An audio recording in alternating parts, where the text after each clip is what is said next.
Today I'm going to be showing you how to make a very simple adaptive switch without any kind of soldering.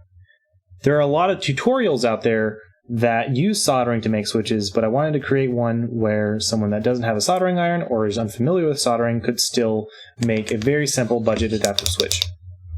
The tools that you'll need will be a hot glue gun, some wire strippers or wire cutters, some scissors, and some small pliers. If your wire cutters have a plier tip, you could also use that.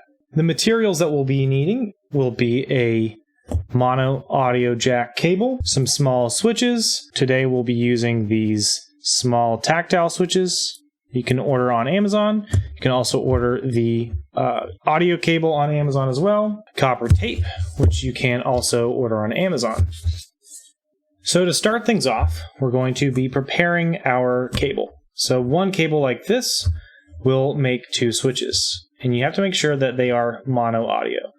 You can use stereo, you just have to make sure that you are using the right wires when you cut them open. We'll cut the cable about halfway, and then strip off about 1 inch or 2 of the wiring. Once you do that, you'll have your 2 wires. Again, this will look different if you're using a stereo cable, not a mono audio cable. Now what we're going to do is strip off about 1 inch of bare copper wire. Now that we have our exposed wires, we can kind of twist them up to make sure they stay together.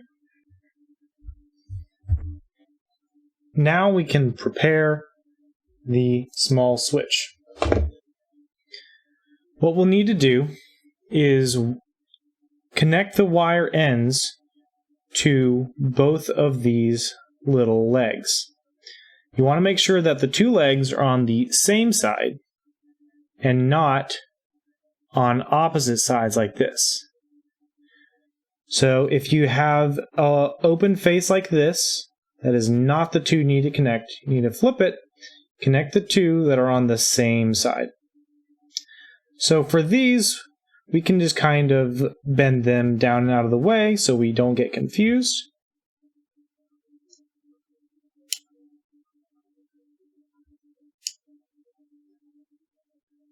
Now for these remaining 2 legs, what I would recommend doing is first bending them out straight.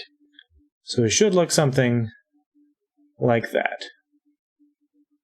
Now what I'm going to do is take the ends and bend those down to create sort of a hook. Now with your 2 wires, you're going to put a little bend in them to create sort of a J, and then loop that around one of the 2. Go ahead and take it, twist it up so it kind of secures itself onto it. Once you get to here, you can go ahead and cinch the little leg down onto the copper wire to kind of hold it into place. You can get it most of the way with your fingernails, but then you might want to use something like a set of pliers to really squish it down to hold it in place. There you go, you have one side done. For the next side, do the same thing. Put a J in one side, create a little bit of a loop, loop it around one of them, and then twist it up. This might be a little bit hard on the second leg to get it really good and tight, but go ahead and do your best. All right, once you have twisted around, do the same thing on this side. Go ahead and push that little leg down so it helps to hold that copper wire in place. And then go ahead and really crimp it down. And that should make it pretty secure.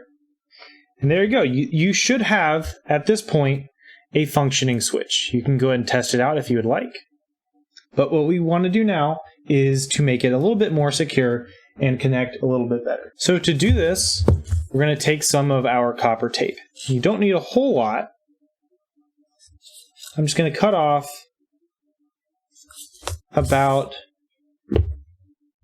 I would say 3/4 to maybe 1/2 centimeter of copper tape. And actually, probably just one of these will be fine for both of them. So go ahead and peel off your copper tape. And all you're going to do is wrap it around where the bare wire ends connect to the switch.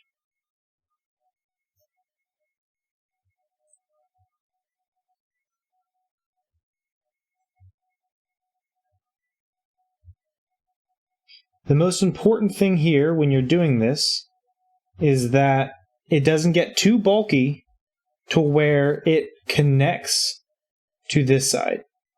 You do not want any of the wire or the tape from this side to connect this to this side, otherwise it'll complete the circuit and the switch won't work. So go ahead and do that to the other side.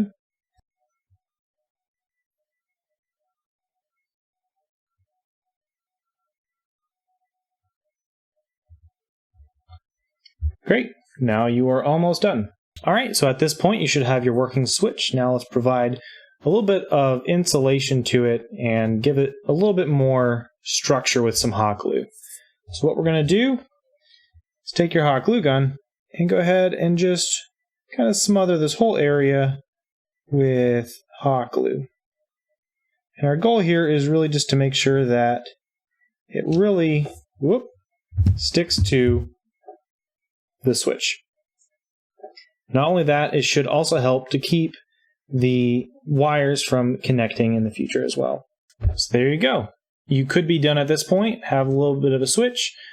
The only thing is you have to make sure that you're not going to be tugging on it too much, because since these wires aren't soldered in, they can come off, but they should be relatively secure for kind of basic needs.